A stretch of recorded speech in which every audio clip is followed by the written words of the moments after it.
Votez Corée!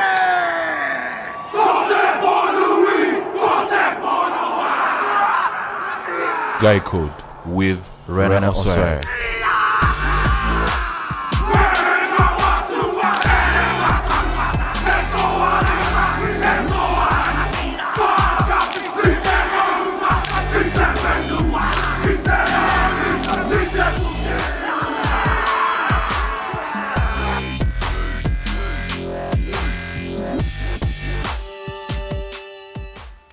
Welcome to another episode of the Guy Code.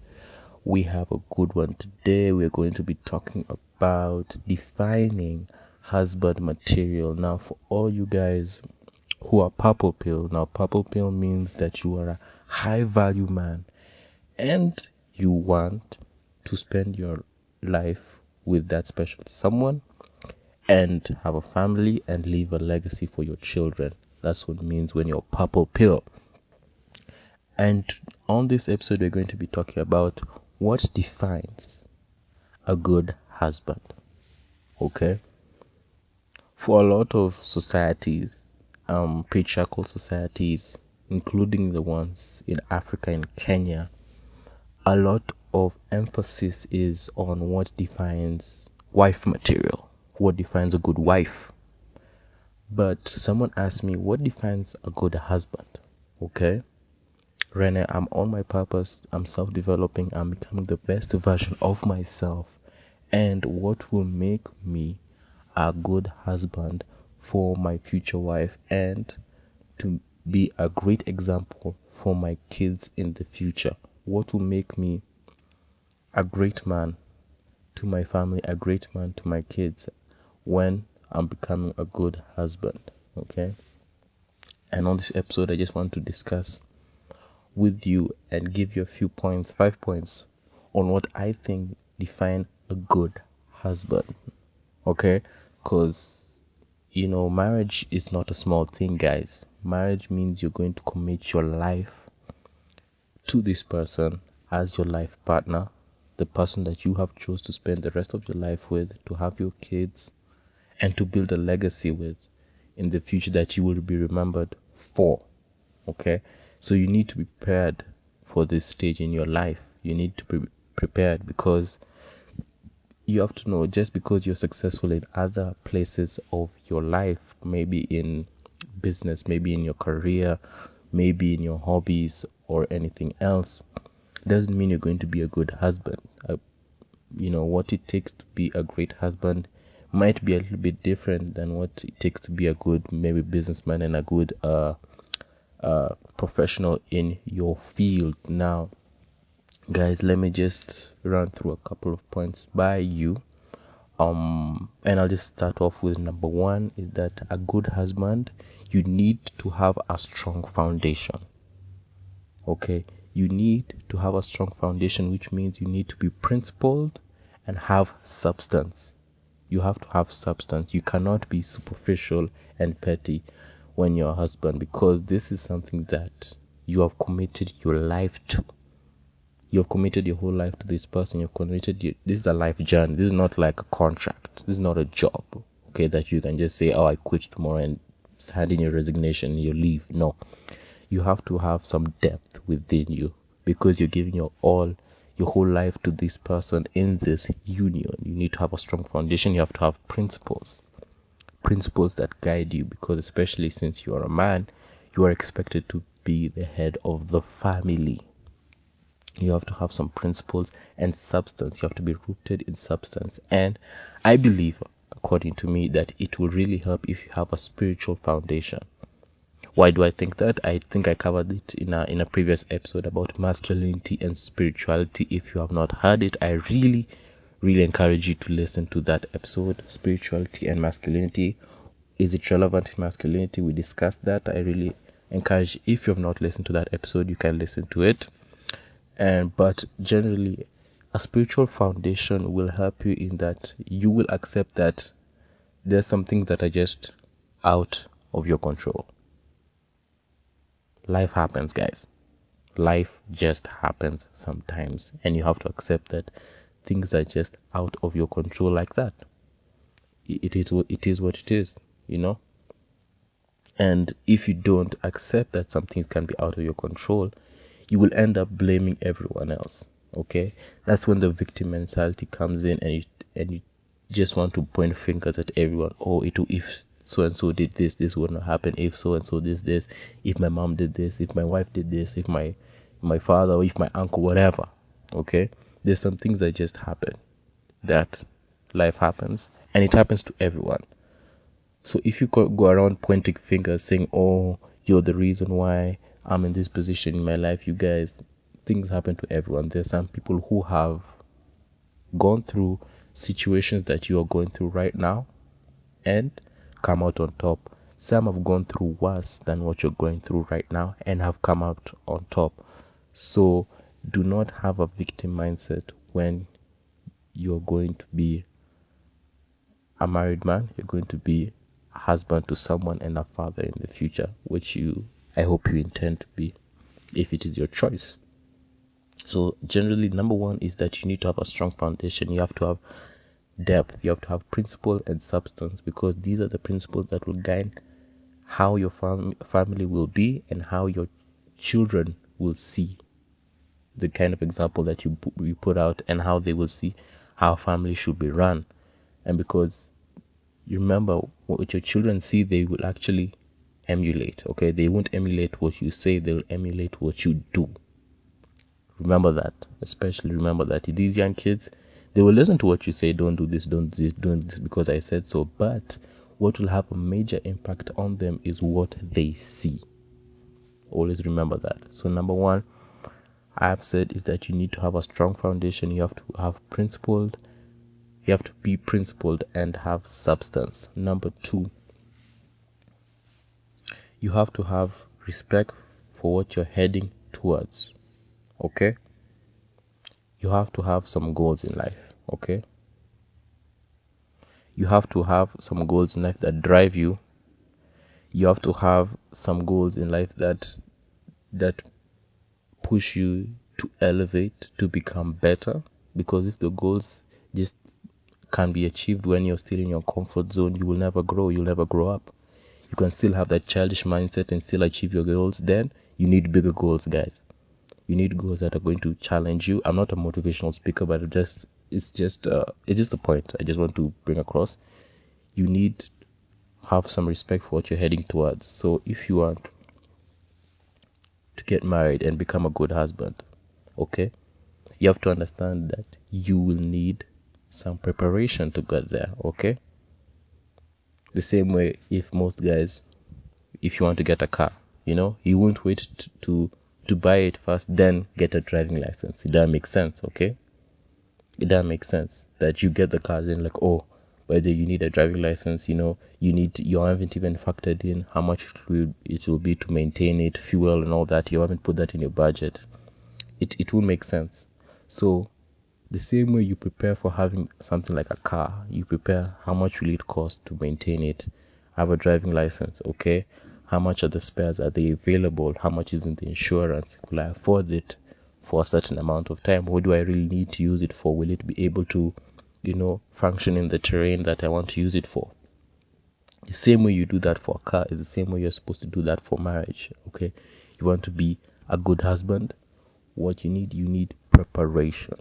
You need to prepare yourself and understand what do I need to be a successful husband, to provide for my family, to make sure that they are right, to provide for my wife, to make sure she's all right in case anything happens. Life can happen, like I say in the first part, life can happen. So you have to understand, okay, what do I need, especially for my children, the kind of family I want, what kind of lifestyle do they want them to have to maintain it. Okay, so you have to be practical. You have to factor in, okay, I want them to have a home. Okay, have I factored in what in my goals, in my investments right now?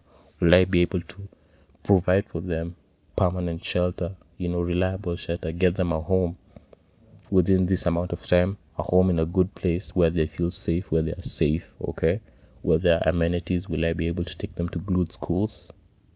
Am I preparing myself for my investment financially? them to good schools to give them the best education? Do I plan to have a housewife or a working wife? How will I handle those resources with my wife? How do I handle maybe investments pulling together? Okay, an inheritance. How will I give them an inheritance? Should I have a will early in case anything happens? Do we have any in case one of us loses a job between me and my wife? How will we handle that? You need to probably just think about that before you get into this long-term relationship, because it's very, very important, because anything can happen. You don't want to just reach that point, life happens and you just caught flat-footed, and you can't go back. You can't resign from being a dad, like, oh, I resign from being a family. You can't do that, but it's a better thing to do. Alpha males don't run from a fight. You stick in the fight and you push through.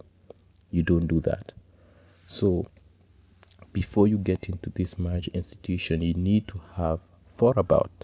Maybe you don't need to have all those answers, at once. You need to at least think about it. Just think about it. Okay, my wife will need a home. Can I provide that for her? She will need this kind of, as far as when she's hiring kids, maybe she will need to stay at home for a while. Will I be able to cater for her and hold down the household during that time?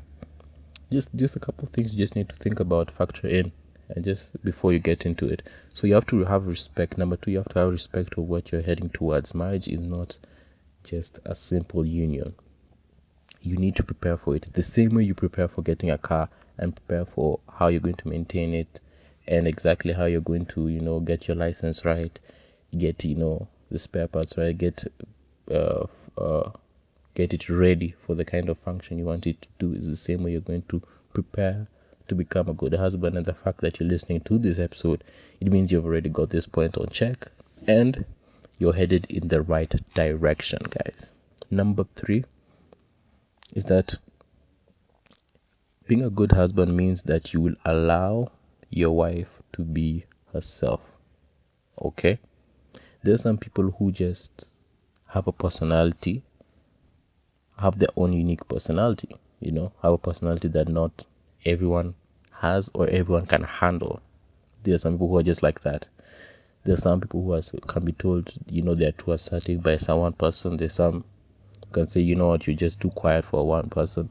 If you want to be a good husband, you have to learn how to accept your wife for who she is. Just for who she is, how she is. And let me clarify, guys. Okay? An alpha will check his wife if she's out of line. Okay? That doesn't mean that you let her get a pass on everything when she's acting out of line. You need to check her. As someone who you really care about this person, you need to check her and say, yo, at this point you're going out of line. You need to cool down. You're becoming out of order. You need to check yourself, cool down, and just try to compose yourself and get back to it later. Because if this is a person that you really care about, you want them to be the best version of themselves, and when they're going out of line, you need to, as a man, you are expected to check her. You expected to check her, say, yo, you don't do that. Okay, that's not you. You don't do that. I will not allow you to do that. And you will be respected for that. Don't be a doormat saying, oh, she's just crazy like that. No. Definitely there are levels to it. You know her. Like, okay, this is you being this normal crazy, but this is you going overboard and it's very unnecessary. You need to say it. Okay?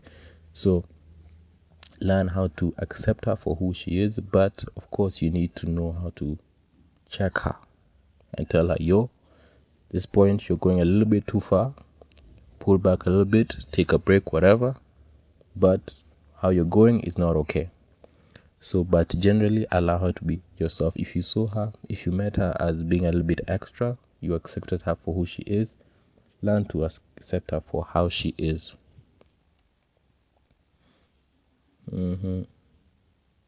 Okay, so just learn that. How will you know? Let me clarify again. How will you know when to check her? Okay, if she isn't harming anyone, if what she's doing is not harming anyone, and she's just being a little bit extra. That's okay. Maybe that's her personality. Just let her be. But if it's harming someone, if it's making someone uncomfortable, if it could harm her herself at that point and she's not seeing it in the moment, you need to check her. But there are some guys who that you just feel that what she's doing is not harming anyone. She's just being a little bit extra, and you just want her to tone down and not be herself. And you just want her to not express herself how she was uniquely created to do. Then you're being manipulative. You're trying to coddle your own ego by trying to make her conform to the image that you want her to be. When she's just being a little bit too loud, you're like, oh baby, just chill down, just relax, because you might feel threatened that maybe she's taking the spotlight in a certain moment and you're being left in the shadows or in the background.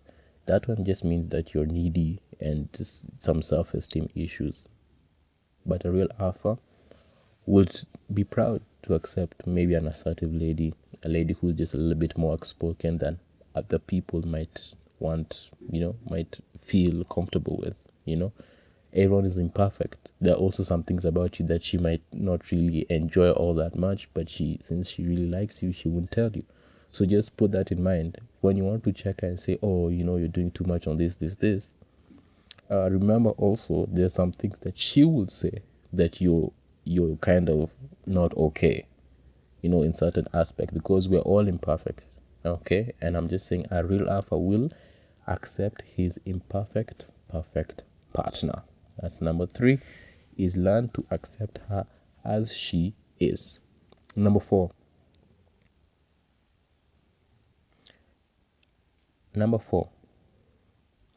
A good husband is willing to serve and engage his wife on her love language, or using her love language. I'm not sure exactly what is the correct grammar, but I'm just going to say it. I think you guys understand, is that a real good husband material will serve and engage his partner using her love language to make her feel special, whatever it is. Maybe she likes words of affirmation, maybe she likes gift, quality time, all that stuff, service. You do things for her. Learn to engage her using her love language. That means that she will feel special because 1, she will feel appreciated, and 2, she will feel that you really know her. Because as a husband, this is your life partner. If she feels that she doesn't know you, or you don't even know her as your life partner, she will feel, okay, am I really in the right relationship? Because I've just decided to spend my life with a stranger who doesn't really want to know me and accept me for who I am. But if you are willing to serve and engage her using her love language, whatever her love language is, she will feel very special. Okay, and this will definitely help make your marriage grow, because I think I've said it before and I've said it all over these platforms, that women love you for how you make them feel. Women love you for how you make them feel. How do you make her feel special? You engage her love language, whatever it is. You probably should have known it before you got to get married, because if she accepted your proposal of marriage, that means that she knows that this is the person who understands me and is a great life partner for me. Then she expects you to know her love language. So you need to engage it, not just during the courting stage, but for the rest of your lives. You will engage her love language, and she will continue to feel special and have that emotional attachment. And if you continue to do that, guys, I guarantee you, she's very unlikely to cheat on you. That's the truth. If she has that emotional attachment, she could see any other guy and she's like, no, that's not the guy for me. Why? Because this person and you always engage her love language. You always make her feel special. So it doesn't matter which other guy might come, she still won't have the same feeling. He might have $1 billion, he might look like a supermodel, it won't matter. she won't feel it. She won't feel attached to him at all, because you're the alpha and you know how to engage her love language and have that emotional attachment to her as her husband. That's number 4. Number 5, and the last one, is that a good husband will learn how to appreciate and compliment the things that matter, such as work ethic, your drive, milestones. Okay, guys, any man can compliment the superficial things. For any of you who are on Instagram and all these social media apps, you know that there are men who definitely drool over every kind of pics. They give compliments on all the physical and superficial things, the body, the face, all that stuff. Anyone can do that. There are thousands of comments on social media that are about that. But if you're going to be a good husband, you have to know that these things will fade. Okay, she won't look the same way right now, 1 year in marriage, than when she's maybe 10 years, 15 years in marriage. Things will change. Okay, unless you're very, very lucky, but certain things will change. Okay, and you have to learn how to have that depth, like I said in point number 1, have that substance to give appreciation and compliments to things that matter. You appreciate her work ethic. Okay, you appreciate her drive, you appreciate her milestone, because guess what, guys, a good body and pretty face won't make a good mother. That's just the truth. There are many girls out here who have pretty faces, great bodies, but they can't be good mothers, they can't be good wives. That's just what it is. Okay, what makes a good wife and a good mother in the long run is your personality, your principles, your work ethic. That's what builds a great household. Because you can have the baddest chick, okay, you can marry her, but I can believe you guys, I guarantee you guys, they'll reach a point where you will get fed up. Yes, her body was bagging from the beginning, but when she gets on your nerves, you don't even see that body. You don't even see her face. You don't even forget that she's foreign or she's exotic or whatever reason that you first were attracted to her. Because you see the depth, it's not there. It just makes you unattracted. And imagine if you marry this person, you have to live the rest of your life with someone that you thought would be amazing because of the appearance, and you judge her superficially instead of seeing the depth within her. But if you can, compliment and appreciate her work ethic, her drive, her milestones, she's working on something. Of course, as if you are self-developing, if man, you need someone who's also self-developing. You don't want someone who's just sitting on their behind all day trying to get, just entertain themselves, makeup, all that stuff, just trying to look good and not working on nothing in their life, just wasting their lives. As a high value man, no, you can't spend most of your life, you can't dedicate your life to someone like that. That's ridiculous, man. So you need to appreciate and compliment those things that matter. Okay, I think I tweeted it a few days ago that tell the beautiful girls they're smart, tell the smart girls they're beautiful. Okay, and it works. Okay, you found a beautiful woman, tell her how smart she is, tell her things that matter, because probably she's been complimented on her looks her whole life. Okay, she's been pretty her whole life, she's been complimented on her looks her whole life. Learn how to compliment things that she's really working on. Okay, yeah, she has a great body, maybe she just is this natural. Congratulations on your body, she's had that since childhood. But if you congratulate her on a recent milestone, it means that you're really invested in her future and want to see her grow. So that's just about that, guys. A couple of 5 things that I believe will make you a great husband material. I believe that you've gotten to learn a few things. I think I brought it out quite clearly. And that's the episode for today, guys. Until next time, we shall talk soon. Bye.